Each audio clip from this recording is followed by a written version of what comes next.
Time ஆச்சுன்னு வந்துட்டு இருக்காருண்ணே.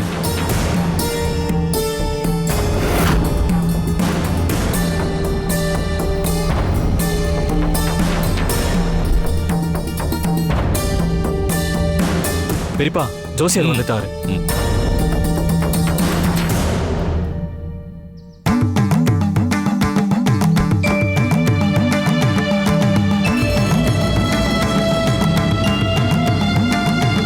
வாங்க ஜோசியர் ஐயா. வணக்கம். வணக்கம். நல்லா இருக்கீங்களா? உள்ள வாங்க. வாங்க ஐயா.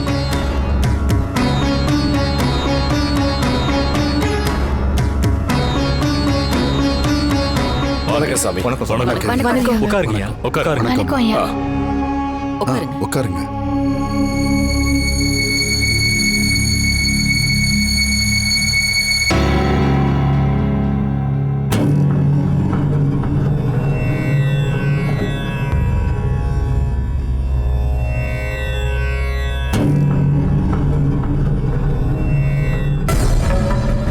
ஏன் உங்க எல்லார் முகத்திலையும் ஒரு பயமும் கவலையும் தெரியுது? என்ன நடந்துச்சு? ஜோசியரையா, நடக்க கூடாதது நடந்துருச்சு. இனி என்னென்ன நடக்க போகுதோ அத நினைச்சாலே பயங்கரமா இருக்கு. ஏய், யதார்த்தமா நடந்தத ஊதி பெருசாக்க நினைக்கிறியா? இப்படி ஒப்பாரி வச்சா ஜோசியர் என்ன நினைப்பாரு?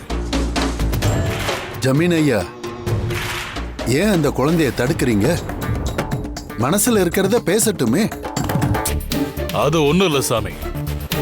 எங்க வீட்டுக்கு வந்து 4 நாளா தங்கல் போட்டிருந்த அம்மன் சாமி இன்னைக்கு முறைப்படி கோயிலுக்கு திரும்ப போயிருச்சு. ஆனா 4 நாள் நம்ம வீட்டுல இருக்கிறதா வந்த அம்மன் பொழுது சாயறதுக்கு முன்னாடியே கோயிலுக்கு திரும்ப போனத தெய்வ குத்தம்னு இதோ இவ சொல்றா. அத நம்பிக்கிட்டு இவளும் குழம்பி எங்களையும் கஷ்டப்படுத்திட்டு இருக்கா.